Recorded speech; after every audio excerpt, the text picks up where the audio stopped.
Buenos días, mundo. La ciudad despierta. Suena el desayuno de la resistencia.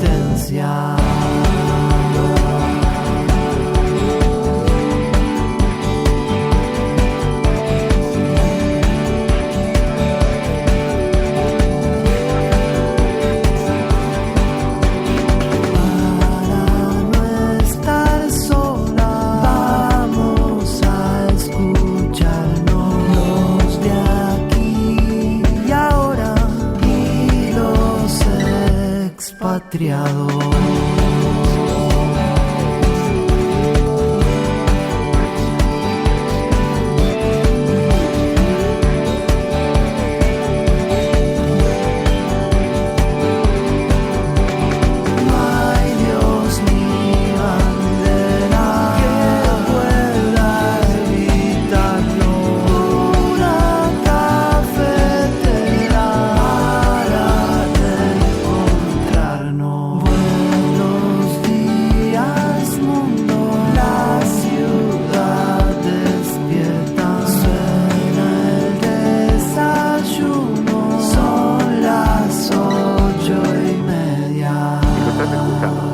La Resistencia y no estás sola.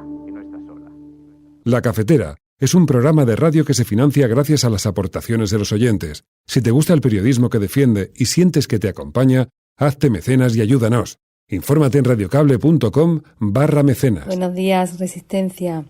Soy Mari Carmen Benítez, una sevillana afincada en Algeciras, y bueno, quería mandar este mensajito para comunicaros que por fin me he hecho mecenas de La Cafetera y que para mí es todo un orgullo y una alegría, porque ya son varios los años en los que venís acompañándome día a día, tanto en directo como en la retaguardia, y bueno, es mi forma de agradecer esta posibilidad de tener una comunidad de gente súper bonita y un periodismo realmente veraz, sosegado y crítico, tan difícil de encontrar en estos días. Así que aprovecho para agradecerle al equipo de La Cafetera, a Fernando, a María, a Pilar y a todos los colaboradores el trabajo que hacéis, y a toda la comunidad cafetera, que son la caña. Larga vida a La Cafetera. Un beso para todas. Son las 8:30 de la mañana. Las 7:30 en la Casa Museo de José Saramago, en Tías, Lanzarote. Buenos días, mundo. ¿Quieres un café? La Cafetera. Dirige Fernando Berlín. En el programa La Cafetera de Radio Cable. En una entrevista en Radio Cable. Durante 20 minutos en Radio Cable, y dice todo lo que van a escuchar. Mañana en La Cafetera de Radio Cable. Radio Cable, que ha conseguido una auténtica primicia. Ha entrevistado esta mañana y ha conseguido situar esa entrevista y lo que le ha dicho en los titulares. Con María Navarro y Pilar de la Peña.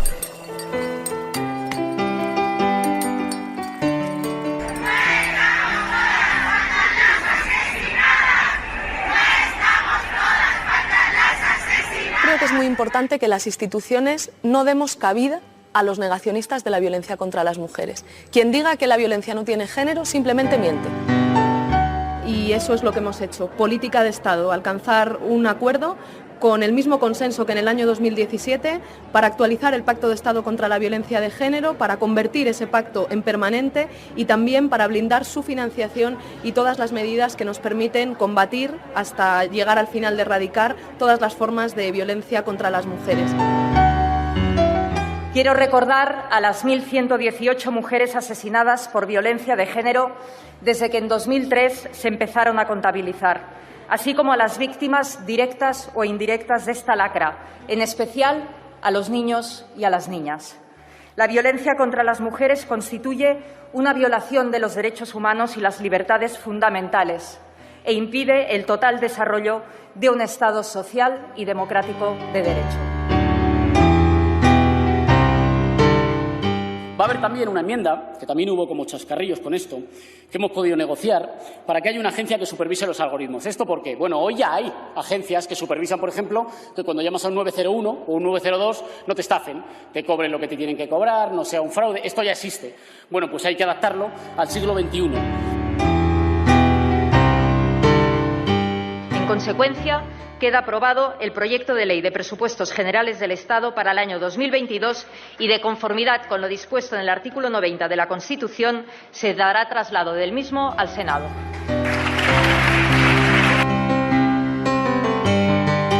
Que a vacina nos assegura uma proteção superior, que estamos melhor do que a generalidade dos outros países europeus, mas que não estamos tão bem quanto aquilo que queremos estar. O Conselho de Ministros aprovou elevar o nível de alerta para o nível de calamidade a partir do próximo dia 1 de dezembro.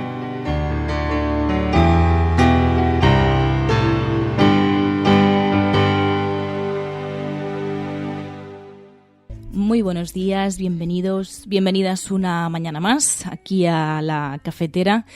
Hoy hay muchísimos temas de los que hablar. Tenemos principalmente, que es por lo que va el hashtag de hoy, es Almohadilla la cafetera contención. Almohadilla la cafetera contención. ¿Por qué? Pues porque Portugal ya se prepara para la ola de contagios navideña con una semana de contención. Ya ha anunciado que va a haber restricciones después de Navidades y de hecho esto también pone en alerta a otros países europeos como puede ser España, porque el caso es que Portugal es ejemplo en vacunación, lo decía el propio primer ministro. Y lo decía, sobre todo, poniendo el foco en que sí, la evolución de la vacunación va bien, pero decía, el hecho de que nosotros estemos mejor que otros países europeos, esto no significa que nos tengamos que relajar, nos gustaría estar mucho mejor. Y bueno, pues se ponen esa venda antes de llegar a esa ola de contagios, así que va a haber nuevas restricciones y esto pues pone en alerta también a otros países y nos preguntamos también si esto es un aviso a navegantes para otros países como España. Además, también en Europa ya se habla de vacunación para niños y niñas. Además, en España el Congreso ha aprobado los presupuestos para 2022 y otro de los temas del día de los que vamos a hablar hoy es el 25N. Ayer miles de mujeres salieron a la calle para decir basta, para reivindicar pues un país que acabe con la lacra de la violencia machista. Y en cuanto al plano político, pues se renovó ese pacto de Estado contra la violencia de género. Lo escucharemos más adelante, como lo anunciaba la ministra de Igualdad, Irene Montero. También el presidente del Gobierno daba las gracias a los grupos parlamentarios que se habían sumado para renovar este pacto de Estado contra la violencia de género, y también hablaremos de lo que implica esa renovación del pacto de Estado contra la violencia de género. Implica, entre otras cosas, pues blindar la financiación y tomar medidas concretas contra esta lacra. Además, como sabéis, cada viernes, además de la actualidad, tenemos ese repaso de prensa internacional con Pilar de la Peña y con Ana Pastor. Como sabéis, hablamos cada viernes de series y en esta ocasión vamos a hablar de Geo, Más allá del límite. Es una serie, una miniserie de televisión. Y hablan de que por primera vez en la historia de la policía, un equipo de cámaras tiene acceso exclusivo al proceso de selección de los nuevos miembros del Grupo Especial de Operaciones de los GEO. Y en esta serie es de lo que tratan. Hablan de ese proceso de selección y bueno, pues se meten de lleno en estas cuestiones de la policía. Y además terminaremos con la sección de videojuegos, con Enjoy the Silence, que nos va a hablar de Super Smash Bros., que él dice que es el juego de lucha más atípico que os podáis imaginar. Así que de todas estas cosas vamos a ir hablando. No sin antes pues saludar a todas aquellas personas que os habéis levantado pronto como cada mañana. Ángel, Cafelito también, Enjoy the Silence, que tienes muchas cosas de las que hablarnos hoy, también estás por aquí. Zozu Gloria, también tenemos por aquí a Mamen, muy buenos días. Sideralcat, Hugo, Cristina, Esperanza Cardero, Arturo, Daniel Miguel, Tania de la Fuente, Alesiabe, Mari Carmen Benítez. Mari Carmen Benítez, que hemos puesto además tu audio de mecenas, ese audio de mecenas que nos enviaste cuando te hiciste mecenas. Y ya de paso pues recuerdo ese reconocimiento que hacemos y por ese esfuerzo que hacéis los y las mecenas para seguir sosteniendo un proyecto como este, para que siga sobreviviendo. Así que muchísimas gracias. Y nada, pues tenemos muchas cosas de las que hablar hoy, así que comenzamos. A todas, muy buenos días, muy buenas tardes o muy buenas noches.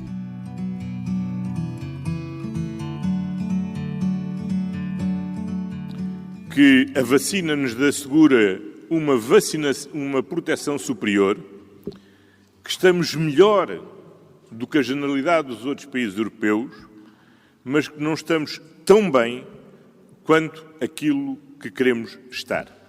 O Conselho de Ministros aprovou elevar o nível de alerta para o nível de calamidade a partir do próximo dia 1 de dezembro. We can sit together. It's so beautiful. Así escuchábamos a Antonio Costa anunciando esas restricciones y también ese estado llamado estado de calamidad.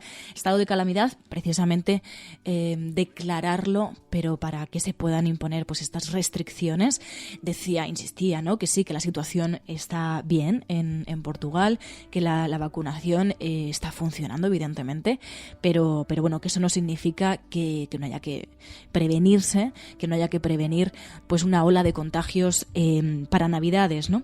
Que es de lo que se está hablando ahora mismo. Estamos viendo ya otros países los que sí que están teniendo problemas con la ola de contagios ya. Así que bueno, desde Portugal hacían este llamamiento, ese estado de calamidad, y entonces va a suponer una serie de restricciones como mascarillas en todos los espacios cerrados, certificado digital obligatorio para el acceso a los restaurantes y alojamientos locales y una semana de contención a principios de enero. Estas son algunas de las medidas que se implementarán. Insistía el jefe de gobierno en que la vacunación ha salvado vidas, porque esto hay que recordarlo, porque es verdad que muchos titulares apuntaban a que Portugal es el de los países con mejor vacunación y que a pesar de eso pues ya tiene que hacer el estado que imponer ese estado de calamidad, pero no precisamente porque las vacunas no funcionen, ¿no? Que hay que recordarlo. Sí, es uno de los países que mejor va en la vacunación, como España, pero bueno, consideran que hay que poner restricciones y que hay que prevenir una situación antes de que llegue esa ola de contagios preocupante que suele pasar en Navidades, ¿no? Decían que el país... Decían que la primera medida que tenemos que tomar es reforzar ese esfuerzo de vacunación. De hecho, decían que la vacunación va bien, estamos mejor que otros países, pero decían no todo lo que querríamos. También recomendaban autotest antes de ver a las familias en estas épocas navideñas, el teletrabajo también. Y entonces, bueno, pues en consecuencia elevaban ese nivel de alerta al estado de calamidad a partir del 1 de diciembre y decían que claro, que es el cuadro legislativo adecuado para adoptar medidas como las que comentábamos, esas mascarillas en todos los espacios cerrados, certificado digital obligatorio y esa semana de contención a principios de enero, como algunas de las medidas que se van a implementar. Así que también nos preguntábamos si esto es un aviso a navegantes para otros países que debieran pues prepararse para prevenir una situación pues preocupante de cara a las Navidades. Lo que sí que está claro es que como el año pasado, aunque ahora estamos mucho mejor evidentemente, pero que como el año pasado pues la época navideña es una época en la que pues nos juntamos mucho con seres queridos, gente que viene de diferentes círculos sociales y que por tanto pues hay un mayor riesgo de contagios porque se juntan las llamadas burbujas, ¿no? Entonces bueno, es importante mirar a Portugal, a esa contención que ellos ya están practicando para ver qué es lo que ocurre de cara a las Navidades en otros países y queríamos poner el foco en esto.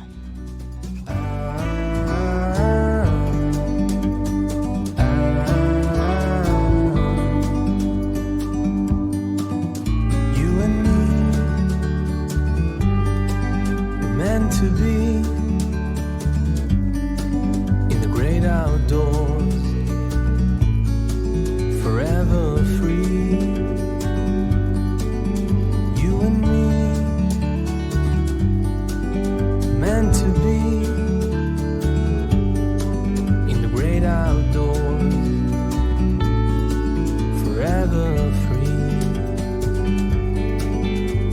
Bueno, y en las portadas nos vamos hasta el País. Dicen, la Unión Europea exigirá la tercera dosis para retener el pasaporte COVID, y se ponen el foco en esto mismo, en que Portugal decreta una semana de duras restricciones después de Nochevieja. Dicen, además llevan el asunto de presupuesto. Dicen, solo Andalucía y Madrid tienen bloqueados sus presupuestos. Las cuentas del Estado reúnen 188 diputados y 15 autonomías van camino de aprobar las suyas.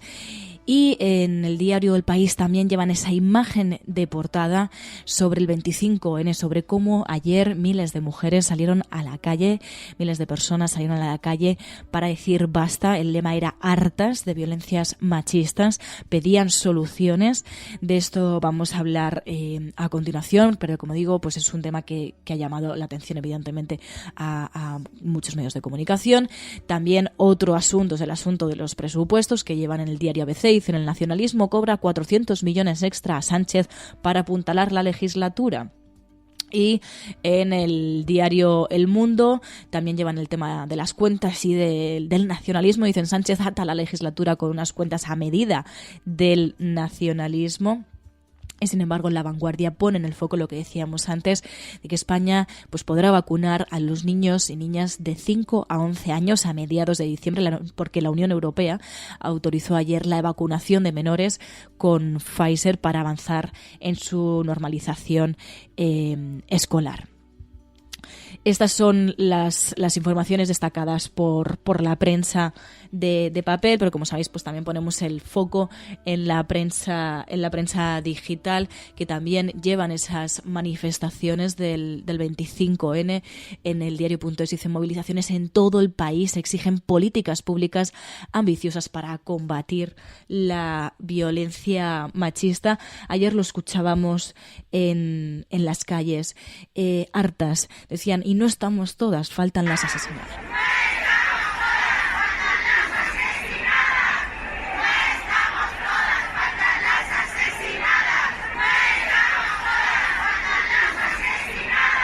Y eso es lo que hemos hecho, política de Estado, alcanzar un acuerdo con el mismo consenso que en el año 2017 para actualizar el Pacto de Estado contra la Violencia de Género, para convertir ese pacto en permanente y también para blindar su financiación y todas las medidas que nos permiten combatir hasta llegar al final de erradicar todas las formas de violencia contra las mujeres. Y por supuesto agradecer por sobre todo a todos los grupos políticos del Congreso y del Senado por haber entendido que la violencia contra las mujeres es una cuestión de Estado, que la lucha por la libertad de todas las mujeres es una cuestión de Estado y por tanto que hoy teníamos que estar todas y todos lanzando ese compromiso y actualizando este dictamen. Como saben, la actualización del dictamen del Pacto de Estado implica medidas importantes, tanto en materia de garantizar una financiación estable a las entidades feministas que están trabajando día a día, arropando, abrigando a las mujeres víctimas de violencia de género, mejorando las condiciones presupuestarias que permiten la ejecución de los fondos del Pacto de Estado y, por supuesto, trayendo a la vigencia y a la actualidad todas esas medidas que ya estamos desarrollando, pero que tenemos que ser capaces de seguir evaluando.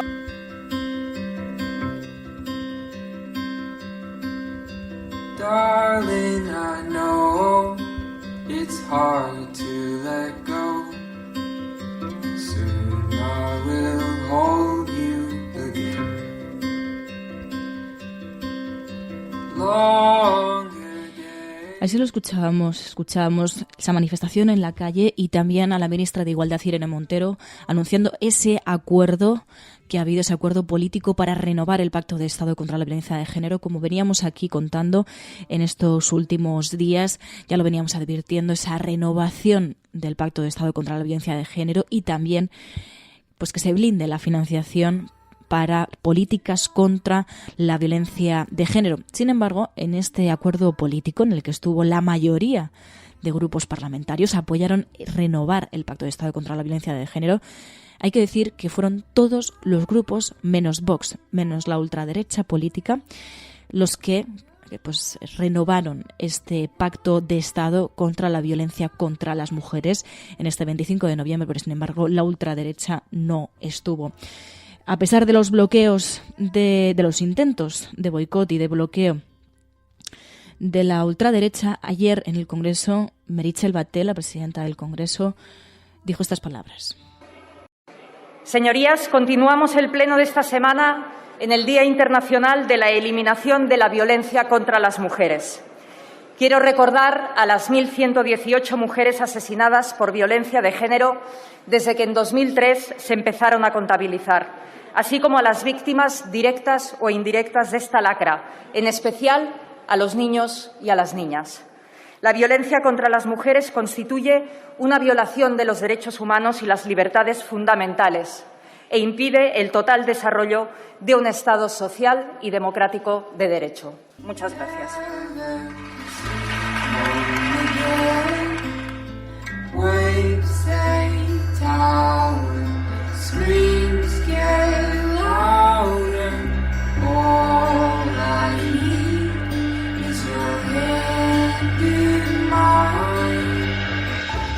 Y ahora a preguntarse qué pasaría si en este país la ultraderecha tuviese decisión de gobierno.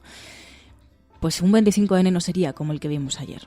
Sería mucho más preocupante la situación y seguramente no estaríamos hablando de este blindaje de la financiación para el Pacto contra la Violencia Machista y no estaríamos hablando de un gran acuerdo que sí consigue renovar el Pacto de Estado contra la Violencia de Género, que sí consigue blindar la financiación para proteger a las mujeres amenazadas por la violencia machista, porque no es una violencia cualquiera, es una violencia concreta contra las mujeres por el hecho de ser mujeres. Ayer el presidente del Gobierno también celebraba esa actualización pactada del Pacto de Estado contra la Violencia de Género. Por tanto, yo creo que hacer visible la violencia, como hoy estamos haciendo, lo que hace es, en definitiva, mejorar nuestra democracia. Y reafirmar nuestro compromiso por extirparla es un acto hoy más necesario que nunca. Y en ese sentido sí me gustaría decir que como presidente del Gobierno, de un Gobierno que se declara, que se afirma orgulloso como feminista, agradecer a la mayoría de los grupos parlamentarios haber acordado reforzar el Pacto de Estado contra la Violencia de Género con más recursos, con más medidas, comprometiéndonos todos y todas con una verdadera política de Estado. Porque si una verdadera política de Estado es esta, la lucha contra la violencia de género. Así que muchas gracias en nombre del Gobierno de España.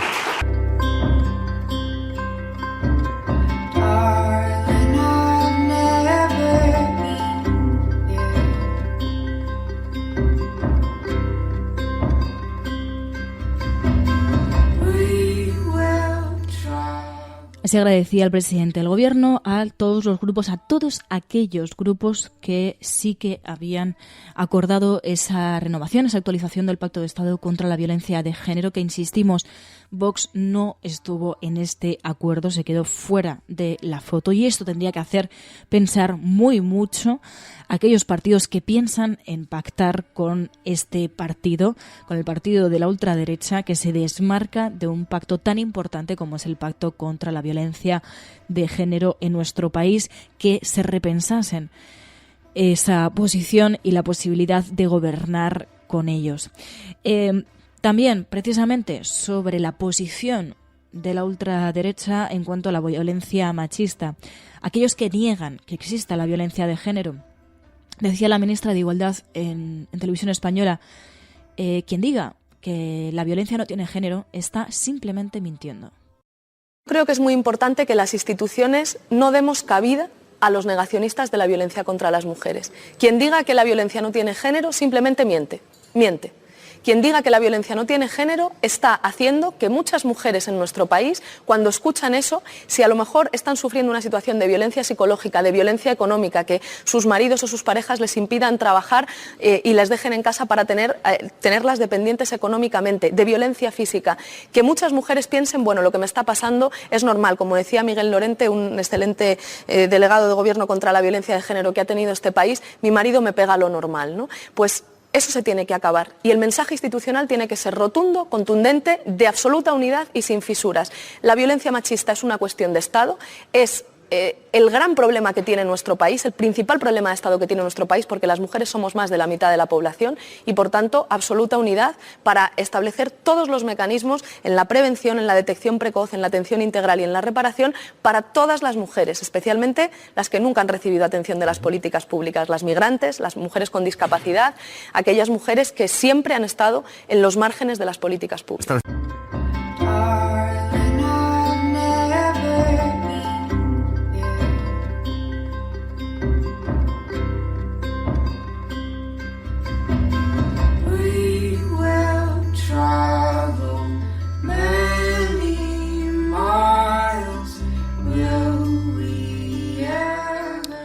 como decíais en el chat, ¿qué daño hacen esos discursos negacionistas, esos discursos que niegan la violencia de género, que era uno de los grandes consensos, y me atrevo a decir que sigue siéndolo para la gran mayoría de la población española, para la gran mayoría de la sociedad española, un consenso que no puede romperse, que no puede estallar por los aires, porque hay vidas en juego. Ayer se recordaba, 25N, Día contra la Violencia contra las Mujeres. Muchas mujeres salieron a la calle para decir: estamos hartas, queremos soluciones. Y las soluciones precisamente no pasan por el negacionismo, no pasan por representantes públicos que niegan que exista ese tipo de violencia. Y además lo preocupante de todo esto, como decíais, es cómo cala el mensaje de estos negacionistas de la violencia de género, cómo cala incluso también entre las personas más jóvenes, entre los más jóvenes. Lo contábamos ayer, esas cifras pues bastante alarmantes de que haya nuevas generaciones y que lleguen a negar la violencia contra las mujeres y que incluso hablen de que es una cuestión de ideología de género. Pero es que esto de la ideología de género no se lo han inventado los jóvenes, es que esto viene pues precisamente de personas a las que se les está pagando un sueldo público, de representantes públicos que se atreven a negar la violencia machista, y esto es muy peligroso. Pues no porque esto se quede en la opinión de X persona, no. Es muy preocupante porque este mensaje puede calar. Y de hecho está calando. Afortunadamente no está calando en la mayoría de la sociedad. Porque la mayoría de la sociedad sí que tiene claro que esto es una lacra, que esto es un grave problema y que hay que abordarlo. Y hay que abordarlo como lo que es, como una violencia concreta contra las mujeres. Precisamente nos hacíais llegar una reflexión de José Saramago, en la que además ya hizo alusión en su momento, Pilar del Río, aquí en el programa, cuando José Saramago hacía un discurso en una entrevista televisiva con Eva H. en 2006, y en esa entrevista hablaba de la responsabilidad que tienen también los hombres para combatir la violencia machista. Las mujeres, sí, podemos hacer frente a la violencia machista, pero esto es un problema de toda la sociedad. Los hombres tienen que implicarse también contra esta lacra. Y él decía, bueno, esta es una propuesta que puede parecer utópica, pero la lanzó y dijo, habló de que ojalá llegue ese día, ¿no?, en que miles de hombres, solo hombres, nada más que hombres, salgan en una manifestación a las calles para gritar contra la violencia machista, para hacerse partícipes contra la violencia machista, para hacerle frente también a los agresores. Yo he tenido una idea que era algo a lo mejor utópica, claro, yo creo que las mejores ideas son siempre utópicas y no es porque la mía sea muy buena. Pero yo creo que el problema del maltrato es un problema de hombres. Y porque es un problema de hombres, tienen que ser los hombres a resolverlo. Y yo proponía, más que una vez lo he hecho, pero últimamente, hace 2 días en Granada, públicamente yo he dicho, ¿por qué los hombres, los otros, no manifestan en la calle? Porque, repito, este es un problema de hombres y solo la ley es necesaria, la vigilancia, el control, todo eso. Pero mientras la parte masculina de España, como podría ser, de Portugal o de Suecia, donde se mata mucho más, si los hombres no se deciden a tomar esto en sus manos, vamos a tener muertas y muertas, asesinadas, torturadas, porque la noticia es cuando las matan, pero no es noticia el maltrato continuo, todos los días, a toda hora.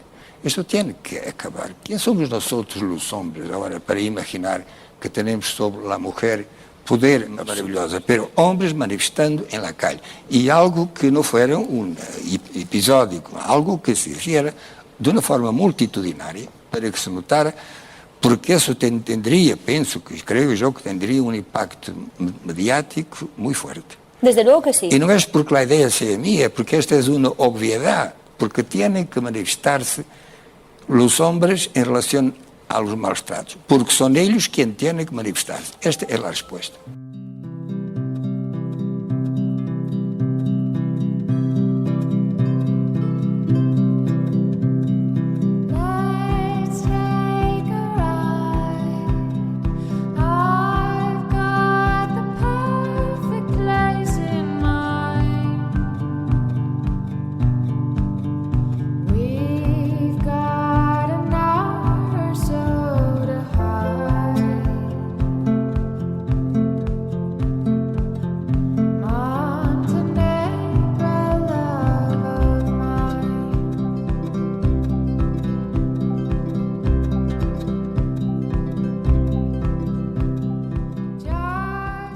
pues ayer fue uno de los grandes asuntos, el tema del 25, en el tema de la violencia contra las mujeres. Lo escuchamos al presidente del gobierno, también a la ministra de Igualdad, y bueno, pues no solamente se habla de ese día, también se habla de las propuestas de esa renovación del Pacto de Estado contra la violencia de género. Hemos ido hablando aquí de esas medidas que se han ido proponiendo desde el Ministerio de Igualdad y que necesitan pues que se blinde la financiación en este Pacto de Estado contra la violencia de género, precisamente para blindar esas propuestas, para que esas propuestas sean posibles. Y como digo, pues ha sido uno de los grandes asuntos que ha estado sobre la mesa, a pesar de los negacionistas y a pesar de la ultraderecha. También otro asunto ha sido el de la aprobación de los presupuestos generales del Estado para 2022. Escuchábamos así a la presidenta del Congreso, Meritxell Batet, que anunciaba esa aprobación de los presupuestos para 2022. Y bueno, pues también ha sido bastante comentado, ¿no? Como la ministra María Jesús Montero pues daba las gracias a Pedro Sánchez, hablaban de ese abrazo y demás, pero bueno, hay más cuestiones de las que vamos a hablar ahora. En consecuencia, queda aprobado el proyecto de ley de presupuestos generales del Estado para el año 2022 y, de conformidad con lo dispuesto en el artículo 90 de la Constitución, se dará traslado del mismo al Senado.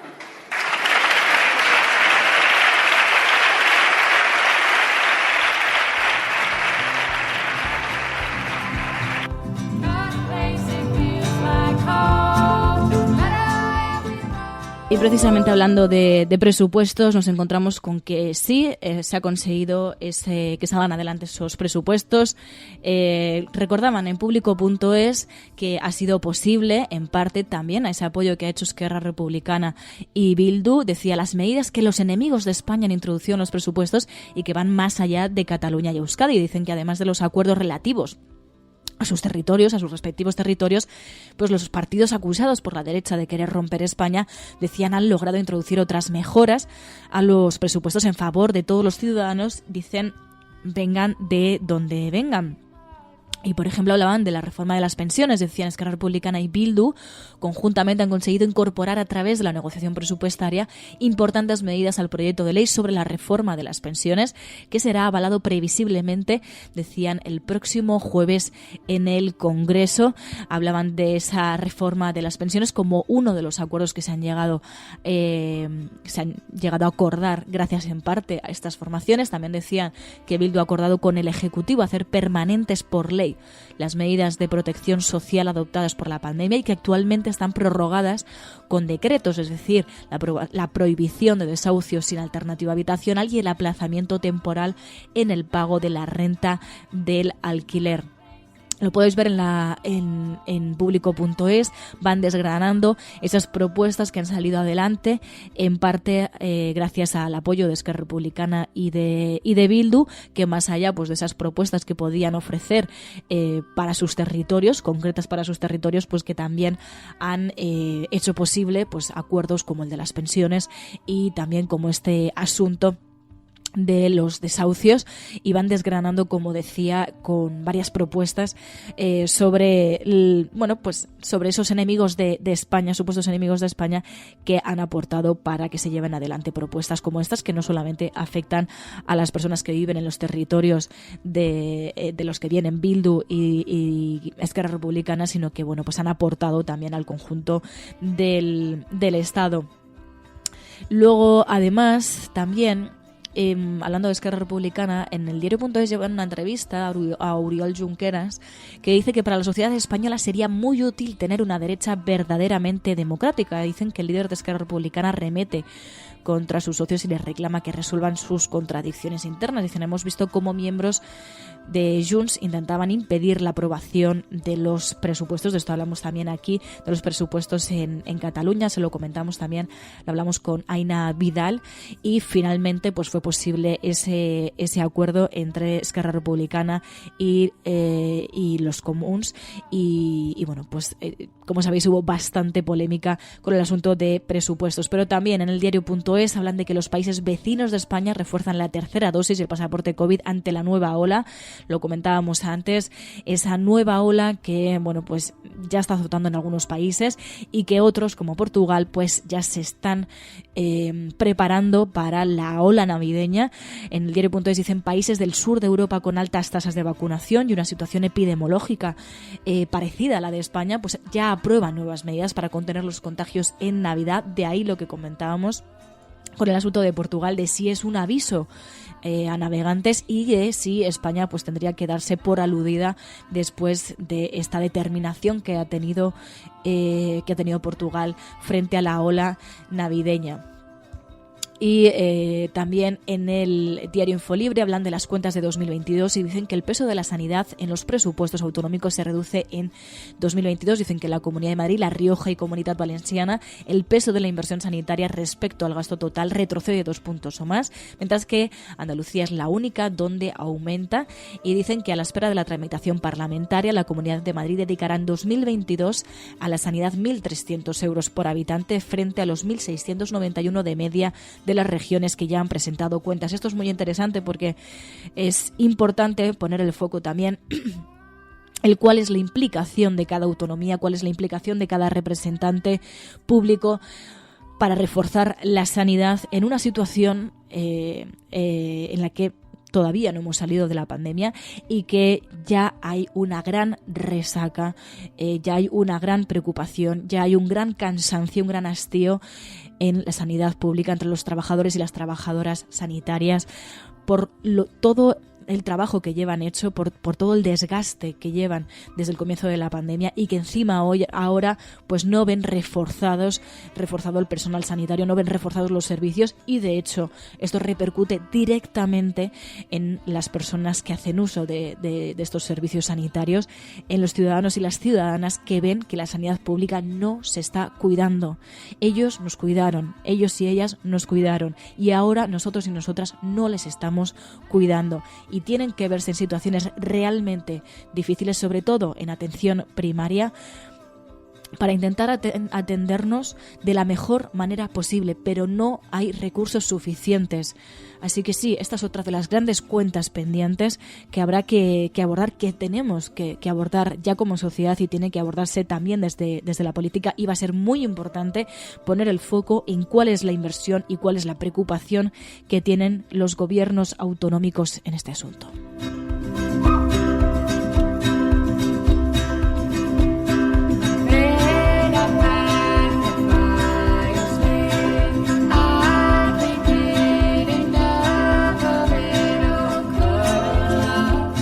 Muchos amigos, muchos compañeros, mucha gente que me aprecia, pero si mi corazón no anda, preciso un cardiólogo. Eso me lo da la sociedad. Y si mi auto se para en una esquina, preciso un mecánico, y eso me lo da la sociedad. Y preciso zapatos, y si no estuviera eso, andaríamos como un cuero. Seríamos una criatura insignificante, porque fue la sociedad que nos creó el instinto. Eso de pertenecer a una grey, aprender a cooperar entre nosotros y enfrentar las dificultades. Y esto es la construcción de la civilización. La civilización no es otra cosa que la solidaridad intergeneracional, que nos cae como un regalo cuando nacemos, pero nos cae con sus dolores, con sus amputaciones, con sus mezquindades también. Y la lucha es eterna y permanente. Nunca vamos a llegar a un mundo perfecto. Vamos subiendo escalones. La esperanza no es llegar, la esperanza es caminar. No hay triunfo seguro. El único triunfo es volverse a levantar cada vez que uno cae y volver a empezar. ¿Por qué? Porque al fin y al cabo, el primer valor es la vida. Y el único milagro que hay arriba de la tierra es haber nacido.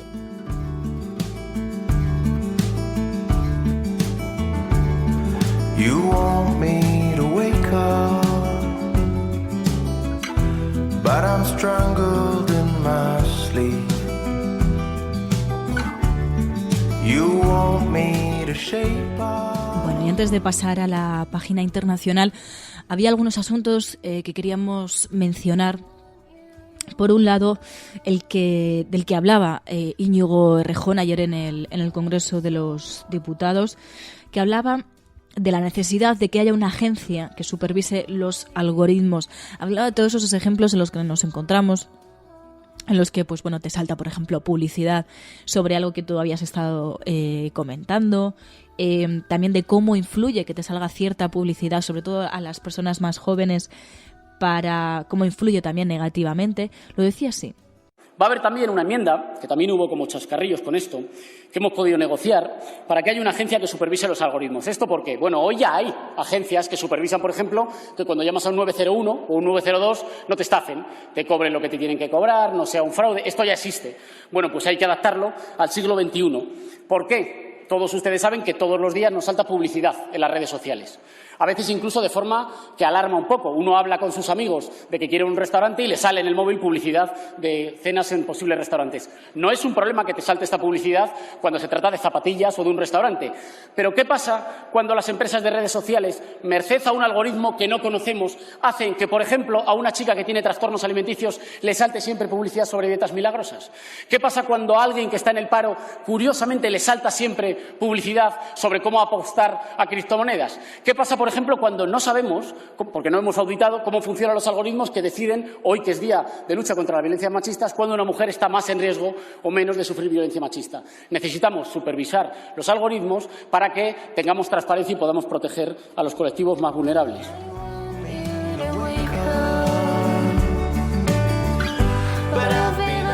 Bueno, esto decía Íñigo Errejón, una de las propuestas que han conseguido pues sacar adelante, uno de los acuerdos que han conseguido sacar adelante. También esto ya hablaremos extendidamente, pero también habla del consenso político, habla del diálogo político, de la utilidad de que sí que es posible otra política que no sea esa polarización y ese enfrentamiento, sino que ha habido acuerdos que han hecho posible que precisamente pues haya unas cuentas para 2022, y esto es un logro también de la política y de la clase política, la que también tanto se desnota, ¿no? Se denosta. También hablamos, antes de pasar a la internacional, dos informaciones del diario.es que nos hacíais llegar. Una de ellas tiene que ver con la manifestación convocada para este fin de semana contra la ley Mordaza, y también hacía alusión a uno de los puntos importantes a tener en cuenta, y es que la reforma de la ley Mordaza que pide Bruselas y es precisamente contra la que se manifiestan Casado, Ayuso y Abascal. Dicen el presidente del PP que a menudo recurre a la Unión Europea para hacer oposición al gobierno, desoye en este caso las peticiones de la Comisión Europea y el Consejo de Europa para reformar la Ley de Seguridad Ciudadana. De hecho, claro, la hemeroteca es muy importante en todo esto. Por ejemplo, Naciones Unidas también criticó esa ley Mordaza que ahora tanto defienden, y que hay que recordar que no hay realmente un consenso para que se mantenga esa ley Mordaza, al menos ni en Europa ni en Naciones Unidas. Así que bueno, se van a manifestar para defender esa ley Mordaza que no se defiende en Bruselas y que no se defiende desde Naciones Unidas. Y para terminar, también antes de internacional, hablamos de mencionar también la condena al juez Salvador Alba, que ya es firme. Este fue uno de los asuntos también bastante sonados en redes que nos hacíais llegar. La actual delegada del Gobierno contra la violencia de género decía: por fin ya es firme la condena al juez Alba por prevaricación, cohecho y falsificar pruebas contra mí. Decía cárcel y expulsión de la carrera judicial. Decía esto va dedicado a todas las personas a las que dañó y que me mantuvieron, decía, viva y con fuerzas. Como cuenta el diario.es, el Tribunal Supremo ha ratificado la condena a 6 años y medio de cárcel y 18 de inhabilitación al juez Salvador Alba por su acuerdo corrupto, según palabras de la Fiscalía, para perjudicar la carrera profesional y política de Victoria Rosell, que como decíamos es la actual delegada del Gobierno contra la violencia de género. Decían durante los 7 meses en los que la sustituyó al frente del juzgado de instrucción en Las Palmas de Gran Canaria. Decían que Alba, suspendido de funciones desde julio de 2019, deberá además pagar una multa de 12.000 euros e indemnizar a Victoria Rosell con 60.000 euros por los daños morales ocasionados. Así que, bueno, pues la justicia muchas veces se toma su tiempo, pero en ocasiones pues también vemos que sí se hace justicia, como en este caso con esa condena al juez Salvador Alba, que ya es firme, 6 años y medio de cárcel por conspirar contra Victoria Rosell. Y ahora sí, vamos a internacional. Podrán decir todos los periódicos del mundo lo que quieran.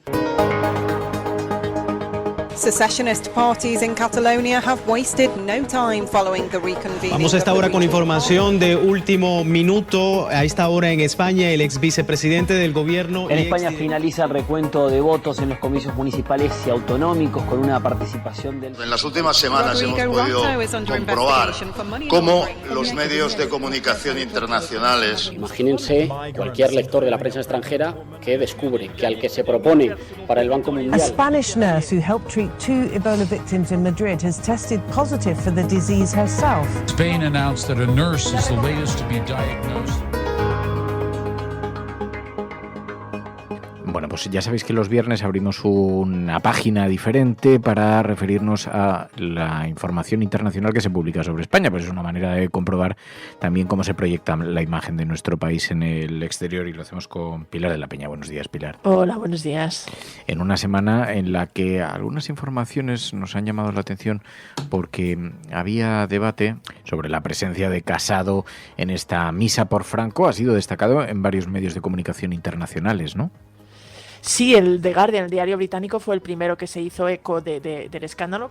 Curiosamente, hubo muchos medios en España que no lo recogieron, pero el diario británico fue uno de los primeros medios internacionales que sí se hizo eco en un artículo de Sam Jones, en el que pues ponía el foco un poquito en cómo Pablo Casado estaba siendo criticado, y recogía las críticas de PSOE, de Podemos y de varios sectores de la política en España por esa misa en honor a Franco, a la que, según el líder del Partido Popular, pues había asistido por pura coincidencia, ¿no? Que era una de las cosas que más ponía en entrecomillado el The Guardian, y recogía, por ejemplo, las palabras de Echenique señalando que en fin, que solo se habían celebrado 10 misas el 20N en honor a Franco en las 23.000 iglesias de España, y que la probabilidad de recalar en una por casualidad era del 0,05%. Y bueno, ironizaba un poquito. Luego Reuters también hizo una nota que además luego republicaron numerosos medios, que eso es una de las cosas, al ser una agencia, a ser la agencia británica esta nota, pues la información luego la republicaron bastantes más medios de todo el planeta, y ponía de relieve eso, ¿no? Que el líder de la oposición en España pues estaba en apuros, estaba en jaque, le habían puesto en jaque a causa de su asistencia a una misa por Franco, y también daba un poquito los detalles sobre todo esto. Luego también hubo algunos medios menos conocidos, como The Nomad Today, que también se hizo eco de la controversia, The Olive Press, y en general sí que ha tenido un cierto recorrido en los medios de la prensa de todo el planeta. Claro, y sobre esto también, que ha sido unos días en los que tenía lugar el 20N, y esto, la cifra que recuerda el franquismo, el fallecimiento de Franco, esta fecha ha sido mencionada también en algunos medios de comunicación, he visto, ¿no? Pues en bastantes, porque hay que decir que muchos medios se han fijado en el hecho de que además este aniversario, en donde se cumplían 46 años de la muerte de Franco, ha coincidido con todo el debate que hay sobre la ley de memoria democrática, y en concreto sobre un aspecto que les ha llamado la atención. Por ejemplo, había un artículo en Il Fatto Quotidiano y en el Frankfurter Allgemeine, el gran diario alemán, que destacaban. El Frankfurter Allgemeine, por ejemplo, decía que España puede estar a punto de sacudirse un tabú al plantearse finalmente la posibilidad de castigar los crímenes de la dictadura, y se hacían eco de este acuerdo del gobierno para pues plantear la posibilidad de que la ley de amnistía pudiera realmente burlarse, o al menos pudiera no derogarse, pero sí que los tribunales pudieran tener en cuenta los crímenes de la dictadura, algo que los dos medios ponían de relieve que no se había afrontado desde España, que era una de las cosas que más llaman la atención en el exterior, ¿no? Algún diario francés como Sud-Ouest también pues hablaba un poquito de cómo el fantasma de Franco seguía dividiendo, y eso se veía también precisamente en todo el debate, en la controversia que había en torno a la ley de memoria democrática. También varios medios estadounidenses, ¿no? Destacaban que por fin parecía que España estaba afrontando este pasado en concreto. El Miami Herald, por ejemplo, destacaba cómo la norma que había preparado el gobierno pues intentaba que el Estado se hiciera cargo de la exhumación de las fosas, y recordaba que de momento solo se habían recuperado los restos de 19.000 de los 114.000 desaparecidos que se estima que hay en fosas comunes en España, que parecía que el gobierno podía estar abriendo la puerta, aunque el Miami Herald citaba en concreto a Emilio Silva, y que destacaba que se mostraba escéptico con realmente la eficacia que pudiera tener esta norma. Luego Equinox, un medio francés, también destacaba que el 20N en España todavía se celebran misas, en muchos casos ilegales, en honor a Franco. Así que sí que es un tema que ha tenido bastante presencia en los medios internacionales, sobre todo eso, el hecho de que coincidiera con el debate y con todo lo que se está hablando de la Ley de Memoria Democrática. Oye, también la lucha de los trabajadores del metal de Cádiz, la huelga del metal, ha llegado a la prensa internacional, tanto por los enfrentamientos con la policía como por el descontento que evidencia esto, ¿no? Sí, la verdad es que las imágenes de estos enfrentamientos, de los policías pues disparando botes de goma y balas de goma y botes de humo, la verdad es que ha sido recogido en varios medios. Euronews, por ejemplo, la televisión europea lo recogía, Associated Press también en una crónica que luego han republicado pues desde ABC News al San Francisco Chronicle o la NBC, pues destacaban estos enfrentamientos, y en el fondo lo que venían a resaltar y ponían de relieve es que esta movilización y estas manifestaciones en Cádiz de los trabajadores del metal, en el fondo también ponían sobre la mesa un cierto descontento social que algunos otros medios, por ejemplo International Business News, también ponía de relieve, que estaban aumentando la presión sobre el gobierno. Se vinculaba un poquito a los problemas para que la recuperación económica post-pandemia realmente sea tan boyante como se pensaba que podía ser en España en este año, y que en este sentido la inflación, los altos precios de la energía y el hecho de que no despegara del todo la economía española, pues estaban fomentando un descontento en la calle, que era especialmente evidente en el caso del sector del metal en Cádiz. Y por ejemplo, yo te digo que estas imágenes han tenido bastante eco. No he encontrado imágenes de la tanqueta de la que hemos hablado aquí en la cafetera, pero sí de las cargas policiales, y en general además lo destacaba, por ejemplo, me parece que era el artículo de Associated Press, ¿no? que en general el tono de la protesta había sido muy pacífico, sin embargo había visto estos enfrentamientos. Y Russia Today, el digital y la emisora rusa, sí ponían y recogían un poco las acusaciones de que había habido una represión violenta de los manifestantes, y en concreto mencionaba las críticas del alcalde de Cádiz y de los sindicatos ante esta respuesta policial. Pero en general te digo que sobre todo les ha llamado la atención el descontento, que es una de las cosas que han puesto de relieve en concreto del sector del metal en Cádiz, y alertaban de algunos otros sectores que podrían también pues emprender movilizaciones en España. Oye, Pilar, y también hemos visto en el Tageszeitung una crítica a la justicia española. Decían, sigue siendo de derechas.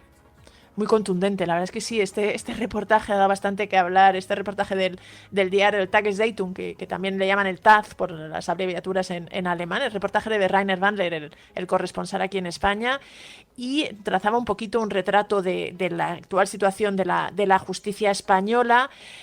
Bosco Raíz mencionaba toda la polémica con la última renovación del Constitucional y la elección de Enrique Arnaldo y de los jueces nombrados por PP y PSOE, pero hacía un repaso más general, ¿no? Y decía algo así, la primera línea, algo así como: la justicia española tiene un problema, y es que muchos la perciben como completamente politizada, y en general además los jueces cercanos al PP y a Vox son los que tienen la mayoría y deciden un poquito, cuestionan o condicionan un poquito la posición de estos tribunales. Y repasaba pues desde la última elección de los puestos para renovar el Constitucional, pero también recordaba, por ejemplo, que el Tribunal Supremo en España también se había visto envuelto en varias sentencias en las que aseguraba que la derecha había marcado la pauta, ¿no? Y mencionaba, por ejemplo, contra la sentencia contra los independentistas catalanes, o las condenas a raperos, en concreto a Valtònyc, e incluso señalaba que el último caso había sido el de Alberto Rodríguez, que había sido pues condenado y obligado a dejar su escaño, y señalaba el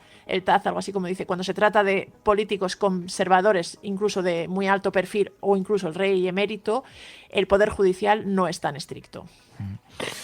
Un mensaje llamativo que llega desde la prensa alemana. Otro artículo también en la prensa alemana, el Frankfurter Allgemeine Zeitung, habla de España como un paraíso de las drogas, que abastece a Europa de hachís y de cocaína. Nos deja en una posición un tanto incómoda, ¿no? Sí, y no es el primer medio que señala esto y que se fija un poco en la presencia, digamos, la pujanza del narcotráfico en España, ¿no? Existe cierta sensación, ya se había, varios medios también franceses lo habían destacado en concreto con el tráfico de hachís desde Marruecos, pero en concreto el Frankfurter Allgemeine, que es uno de los diarios más importantes y más influyentes de Alemania, pues este reportaje, que es de su corresponsal aquí en España, de Hans Christian Rosler, pues realmente es bastante contundente.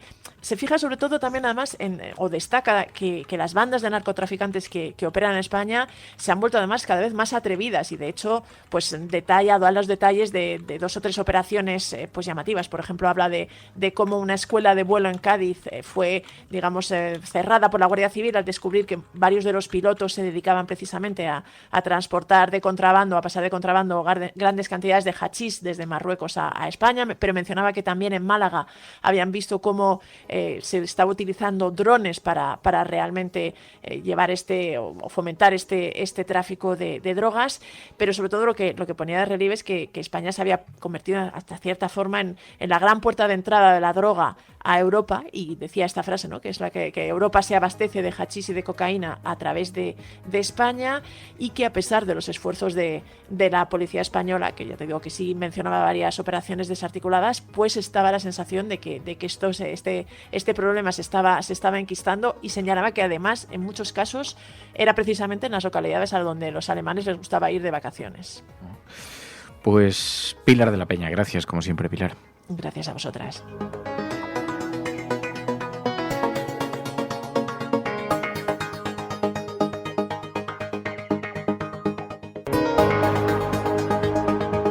La Cafetera y Neutral presentan Plata o Plomo. El mundo en series. En el Juego de Tronos, o ganas o mueres. Con Fernando Merlín y Ana Pastor. ¿Sabes dónde estás? Es una radio pirata. De la zona neutral. Nos recuerda un poco por qué luchamos.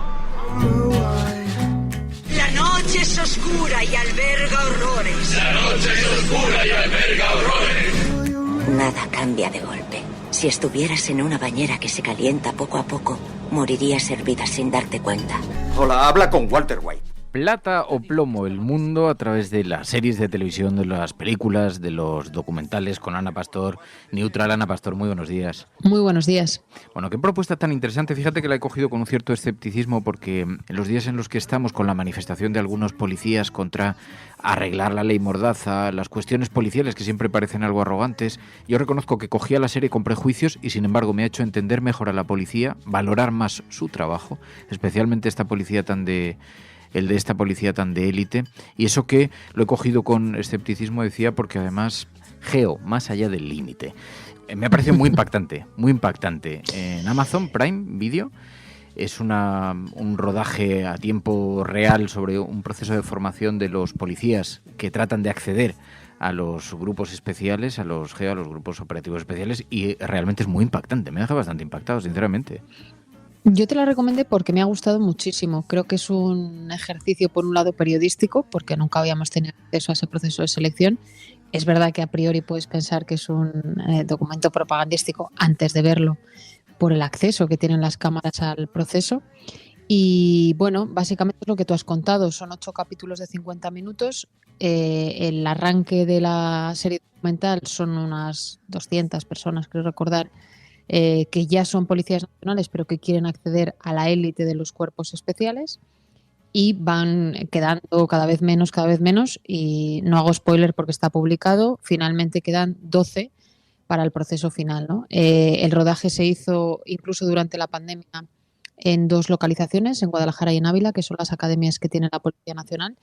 Y me gusta que por un lado es oscuro en el sentido de incluso del tratamiento del color y muy americano, y por otro lado sí que te llega a permitir cierta empatía con algunos de los aspirantes que sueñan y que lo que más quieren en la vida es ser geo, y por supuesto un personaje central que es el inspector, el director de la academia, Pelayo, que yo creo que se ha convertido ya incluso en redes en un personaje. Hemos llevado el cuerpo, hablo personalmente, a límites en los que seguramente no hubiésemos pensado que podríamos haber llegado. yo personalmente creo que en cierto modo se cambia. Yo creo que hay dos espacios, dos planos diferentes para comentar esta serie, porque por una parte está lo cinematográfico, la fórmula de rodaje elegida, que en mi opinión es bastante ingeniosa, porque de hecho han conseguido, está rodado en plano secuencia, que te introduce bastante la historia, tiene algo de cine, aunque es un documental, incluso le introduce un cierto glamour, una cierta sofisticación a un proceso que es un proceso de selección de la policía en España. Claro, muy lejos veía alguna crítica, decía, muy lejos de West Point, o sea, no, como se pueden imaginar los oyentes, no estamos hablando de un centro de entrenamiento muy sofisticado, sino que es en plena, pues donde se veían los desconchones, las grietas, el suelo, y muy a la española. Y sin embargo, consiguen que la serie tenga una factura que casi parece un producto global. Yo creo que eso, he leído que era intencionado, que lo han conseguido, y eso habla muy bien de la fotografía, pero esto en el plano cinematográfico, de la fotografía, del ritmo que tiene, de la manera en la que están contada la historia. Hay muchos planos elevados, rodados supongo que con dron. Es muy espectacular, o sea, es muy agradable de ver como producto de documental, ¿no te parece? Sí, yo creo que la factura, como tú estás comentando, está muy cuidada. A mí me ha gustado mucho. Consumo muchísimos documentales y tengo que decir que este es de los que más me ha gustado. Y también creo que es bueno en cuanto al contenido explicarlo un poco a la gente, porque yo tampoco conocía un poco en qué consiste el trabajo de los GEO, pero cuando tú ves este documental eres consciente, por un lado, de la tortura a la que están sometidos en un proceso de selección, la tortura en el sentido de la exigencia. Hasta que no comprendes el tipo de operaciones que esa gente tiene que hacer, pues quizá te parezca es una tortura, ¿no? Me estoy pensando en creo que estuvieron en la embajada de Afganistán sacando afganos, que no sé si la gente recuerda esa imagen brutal cuando empiezan atentados y ellos empiezan a sacar a la gente. Estoy pensando en operaciones yihadistas donde tienes delante a un tipo que puede inmolarse delante de ti, y eso ocurrió, por ejemplo, en Libanés después del 11M.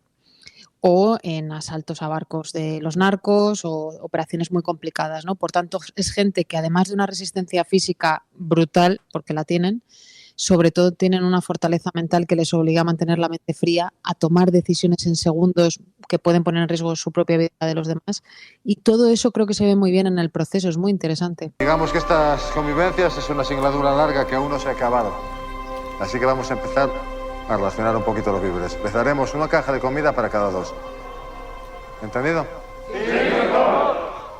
Tienes que saber descender esos escalones, bajar a la zona basal, y es una zona muy dura, una zona de pelea, una zona de supervivencia.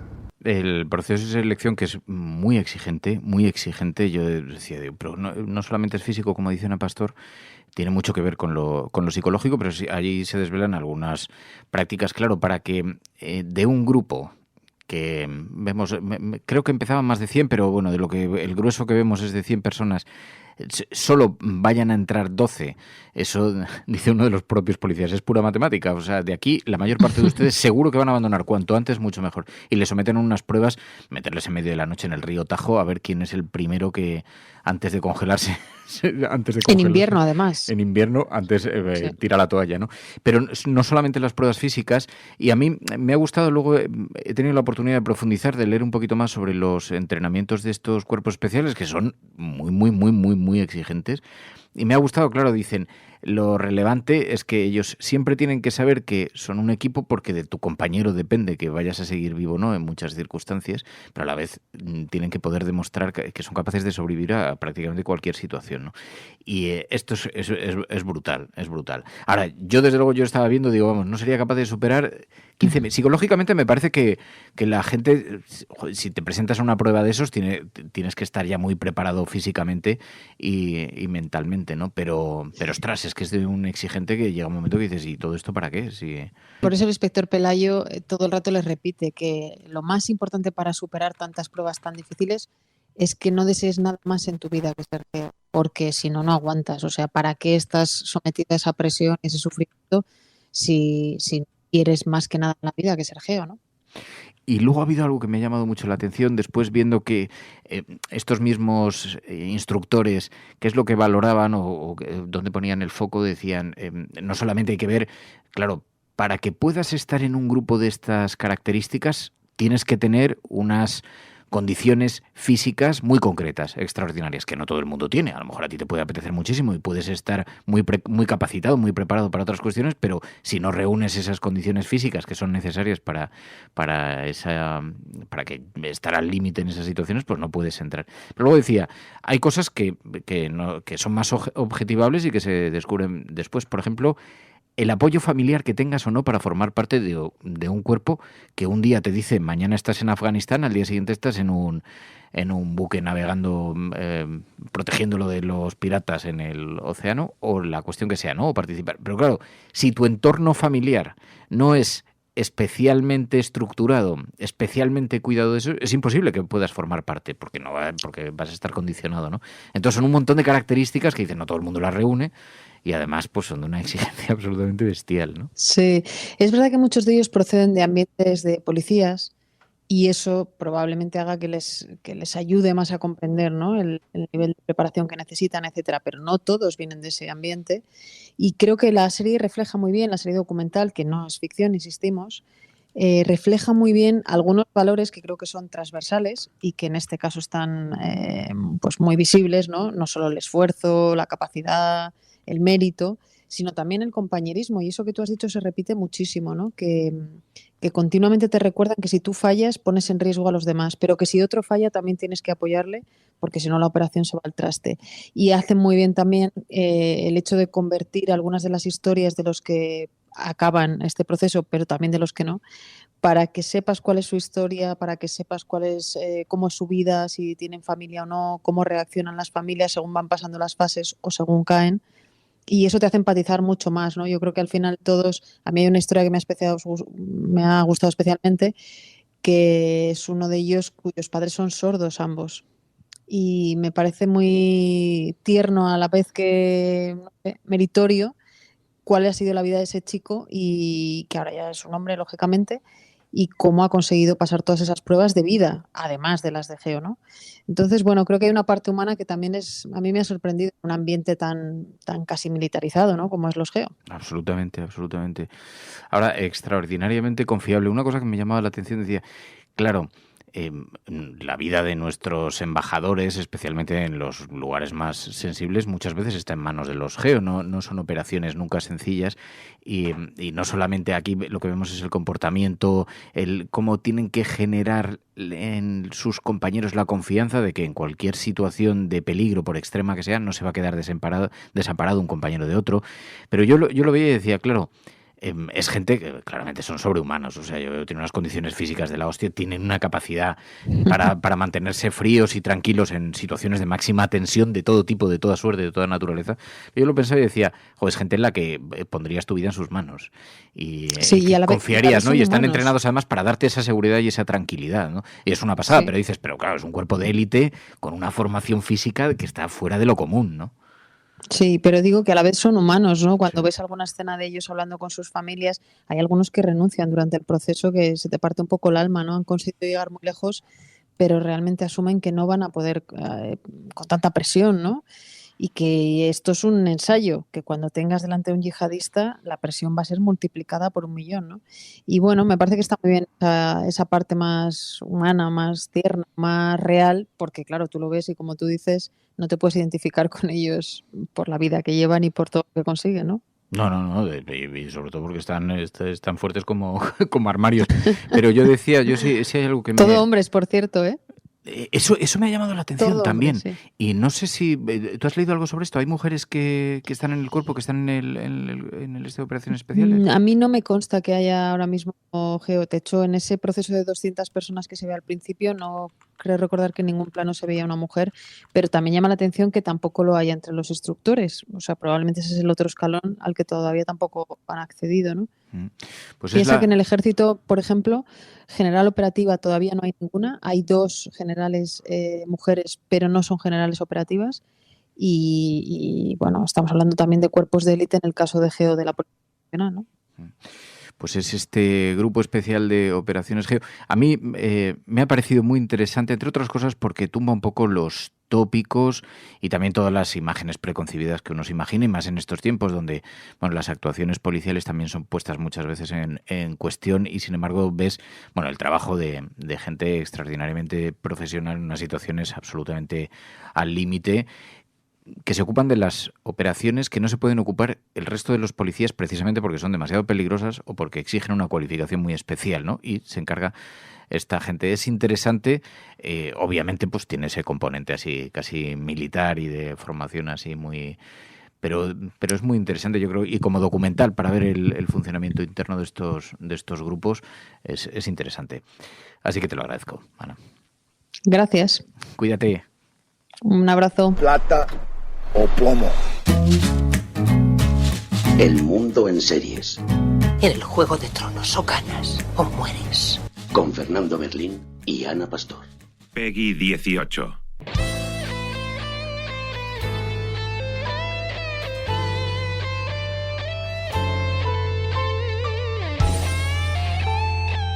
En el capítulo de los viernes sabéis que abrimos esta página en este libro cafetero sobre videojuegos. Es algo que comenzamos a hacer el año pasado. Yo estoy muy insistente. Yo sé que hay algunos oyentes que dicen, es que yo no juego a videojuegos, entonces cuando llega a este espacio me siento un poco desconectado. Pero quiero que se entienda bien que no solamente es una nueva forma de entretenimiento que atrapa a generaciones, sino que está sustituyendo industrialmente, está por encima del cine, es una fórmula absolutamente exitosa, y en todo caso nos permite sumergirnos en nuevos mundos, en nuevas tendencias de diseño, gráficas, y vivir realidades paralelas, y es una auténtica pasada. Los jueves por las tardes, lo voy a recordar porque todavía no lo habíamos anunciado porque lo estamos haciendo de forma más o menos improvisada, pero los jueves por las tardes, a partir de las 7 de la tarde, en el canal de YouTube y en el canal de Twitch de Radio Cable, retransmitimos en directo algunas partidas, charlamos con jugadores y, entre otras cosas, conversamos. Grabamos esta conversación que se emite después aquí los viernes. Ahora mismo hay gente que está en directo participando a través del chat del programa, y hoy nos va a acompañar en esta ruta gamer de los viernes Enjoy the Silence. Buenos días. A ver, ahora te saludo. Enjoy the Silence. Buenos días. Muy buenos, Fer y compañía. Oye, muchas gracias en primer lugar. Es un ratito que dedicamos cada semana aquí al ocio electrónico. Yo sospecho que no le pilla de nuevas a muchos oyentes de la cafetera, pero hay mucha gente todavía que nos escucha y que son de otras generaciones, que dice, yo no juego por ordenador. Hay muchos tipos de juegos. Hay algunos que se parecen a películas, hay otros que son de guerra exclusivamente, de batalla, de luchas, de disparos. Hay muchos tipos. Hoy me decía Enjoy the Silence, yo quiero hablaros de uno en concreto que se llama Super Smash Bros. Hemos estado viendo algunos gráficos, parecen unos dibujos animados, algunos de los personajes incluso te diría reconocibles para los que les gusten los dibujos animados.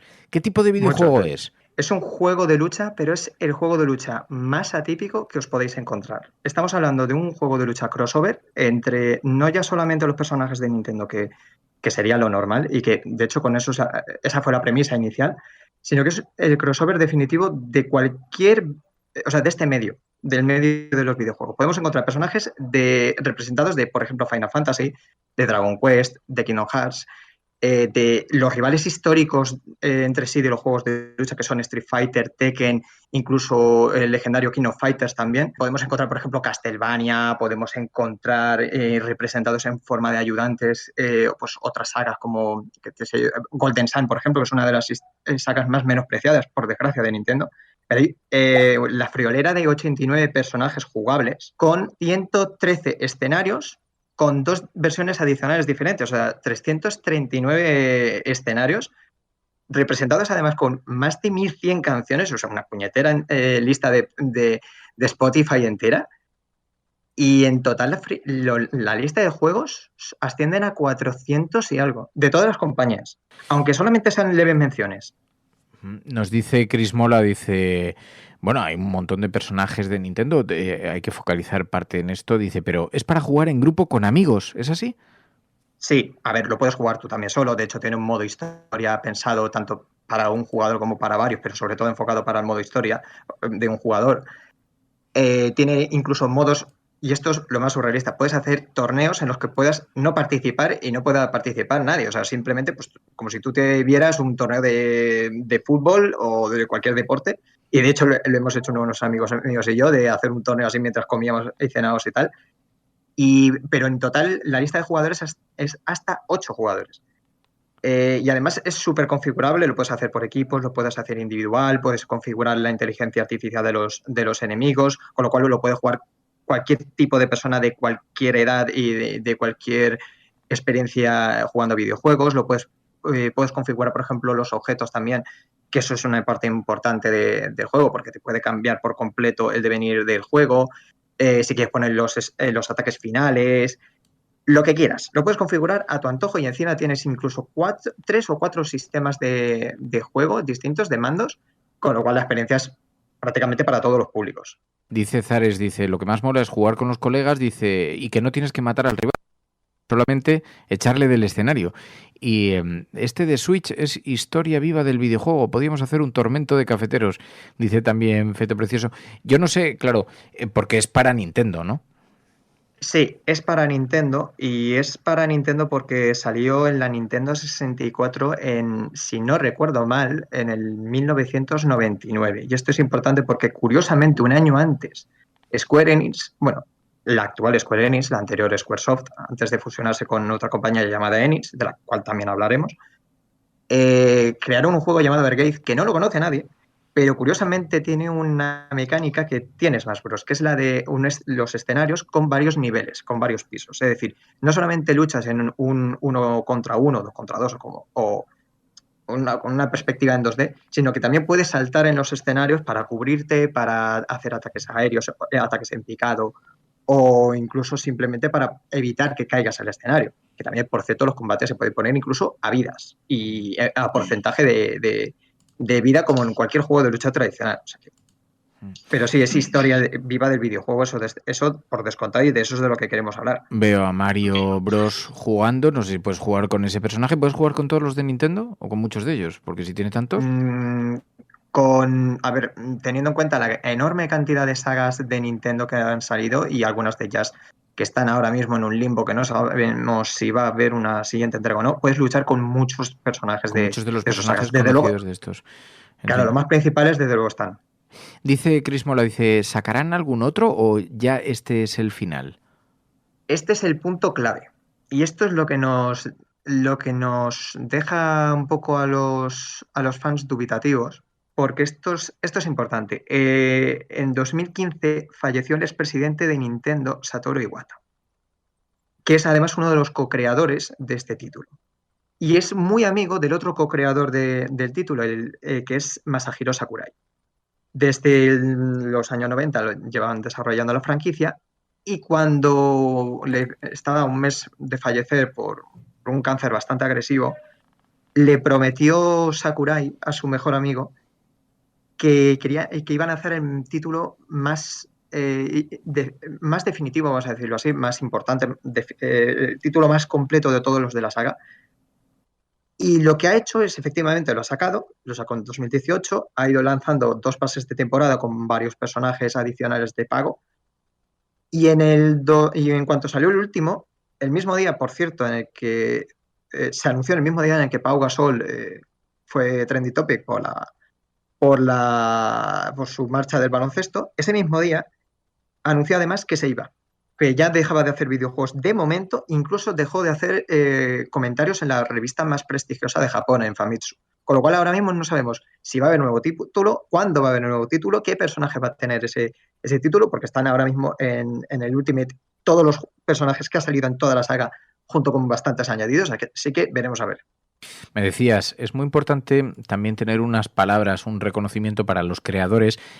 Por ejemplo, cuando hablamos de películas de cine, siempre todo el mundo conoce los nombres de los grandes directores, es algo muy, muy evidente y se evidencia mucho los productores y tal, pero en materia de videojuegos no siempre pasa, sí, para los muy aficionados como tú, pero decías, en este caso además tiene un significado especial, hay que hacer una mención a los creadores, ¿no? Claro, efectivamente. Satoru Iwata y Masahiro Sakurai, los dos crearon esta saga en los años 90, concretamente, como he dicho, en el 99, y la sacaron además a espaldas de la propia compañía en la que los dos trabajaban. Sakurai era sencillamente un desarrollador de la compañía como cualquier otro, mientras que Iwata era su presidente, pero también era su amigo. Y los dos crearon el primer título para Nintendo 64 como en sus ratos libres. Claro, o sea, dice Zares, de trabajar, este juego lo empezaron a hacer para divertirse entre ellos. Sí, o sea, era un proyecto que les apetecía hacer, pero de decir, vamos a hacer este proyecto y a ver qué es lo que conseguimos hacer. Que realmente Smash Bros. Creo que se llamaba Project Dragon o algo, un nombre más o menos así, y era en sus ratos libres. Además es que se da la casualidad, que Iwata era un prodigio de la programación. Para que nos hagamos a la idea, viene con 32 años a HAL Laboratory, la empresa que crea esta franquicia, y la rescata con solo 32 años, recién puesto. Rescata además un título que llevaba 3 o 4 años en desarrollo, Earthbound, que además, curiosamente, Earthbound fue uno de los pilares de Smash Bros., que no lo conocía nadie en Europa, y este consiguió relanzar la saga, y además este título ha servido de inspiración para Toby Fox, para que crease Undertale, que también está representado en Smash Bros. Pero es que además Iwata fue el creador de la Nintendo DS, de la Nintendo 3DS, de la Wii, de la Wii U y del concepto de la Nintendo Switch. Es decir, es el que consiguió llevar una videoconsola a hogares en los que no sabían lo que era y no les atrevía. Y a gente que ni siquiera había tocado una consola por miedo, por prejuicios, por lo que quieras. Wow. Para que tengamos un poco la importancia de esta persona. Claro. Dice, reestructura la empresa entera sin echar a nadie y queda bien con todos. Dice, la Nintendo moderno, gente que no jugaba, es que es la leche, dice Zares. Es una estrella de la creación de los videojuegos. Estamos hablando de unas dimensiones. Oye, ¿alguna recomendación para terminar? ¿Alguna cosa que tengamos que conocer específica de este juego? Pues mira, Square Enix. Square Enix es importante en esta franquicia porque Square Enix se llevaba a matar con Nintendo. Irónicamente, y tiene 3 personajes de sus 3 grandes sagas, bueno, mejor dicho 4, se llevaba a matar con Nintendo porque Nintendo y Sony iban a hacer su propia consola allá por los años 90 en CD, rompen negociaciones, luego sale Final Fantasy VII anunciado por Squaresoft, rompe negociaciones con Nintendo, que hasta entonces era exclusividad suya porque quería lanzar sus juegos en CD, y Nintendo se negaba en cartuchos, pues nada. Luego el presidente de Nintendo lo que hizo fue atacar a los JRPG tradicionales, a Final Fantasy precisamente. Durante muchos años Square Enix se negó a lanzar un título canónico en consolas de Nintendo, nada más que remasterizaciones. Y da la casualidad de que años más tarde reabren negociaciones y en el Smash Bros. Brawl, en la entrega de Wii, aparece el guionista de Final Fantasy VII y el compositor Nobuo Uematsu, el legendario compositor de Final Fantasy VII, en el modo historia del Smash Bros. Brawl. A modo de decir, vale, esta es nuestra historia, la hemos cagado de billón, porque la hemos cagado, pero vamos a arreglar las relaciones. A partir de ahí, en la siguiente entrega, la de 3DS, aparece Cloud, el protagonista de Final Fantasy VII, y en este último título aparece su legendario rival, Sephiroth, el héroe de Dragon Quest, que encima es creación de Akira Toriyama, el creador de Dragon Ball, y el remate final fue Sora, de Kingdom Hearts, que tenían que depender de los derechos de Disney, y por desgracia no pudieron ni contar con Goofy, ni con Mickey, ni con Donald, que son la trinidad de personajes de esta saga, en este título. Dicen, bueno, la música, y dice Chris Mola, la música tiene un capítulo aparte, ya lo mencionaba antes, en efecto, Enjoy the Silence, y Chris Mola dice, ¿y para cuándo una partida conjunta? Pues habría que organizarla, mucho pedís de todas maneras, bueno, solo admite 8 jugadores simultáneos, ¿no? En todo caso. Solamente podría ser en Nintendo Switch, ese es el problema. Claro. Pero si los servidores dejan, que ese es el punto débil que tiene, y hay que decirlo así, el punto débil que tiene Super Smash Bros. Ultimate, no es que tenga buenos servidores. De hecho, en el último torneo que hubo con la incorporación de Sora de Smash, se cayeron los servidores en pleno torneo competitivo de último nivel, pero si se puede hacer un torneo, desde luego a mí me encantaría. Dice el Sirka, muy recomendable el libro de Iwata que ha salido hace poco. Y sí. Dice que está muy bien y dice, y muy interesante, dice el Sirka, mirarse los trailers de los anuncios de personajes, son cortos de animación brutales, sí. Así que lo dejamos apuntado como próxima misión. Pues Enjoy the Silence, te lo agradezco un montón. Enjoy, hay un montón de cosas que sobre las que podríamos profundizar, pero esta aproximación a este videojuego para que tengamos la fotografía Super Smash Bros. Y te agradezco mucho. Recuerdo, los jueves por las tardes, a partir de las 7, estamos en Twitch y en el canal de YouTube y estamos jugando, hablando de videojuegos, montando el programa, en fin, todas estas cosas. Así que una buena ocasión. Oye, Enjoy, que gracias de corazón por todo, como siempre. Nada, a vosotros por el pedazo de programa y por supuesto, a los cafeteros. Un abrazo muy fuerte, cuídate. Un abrazo.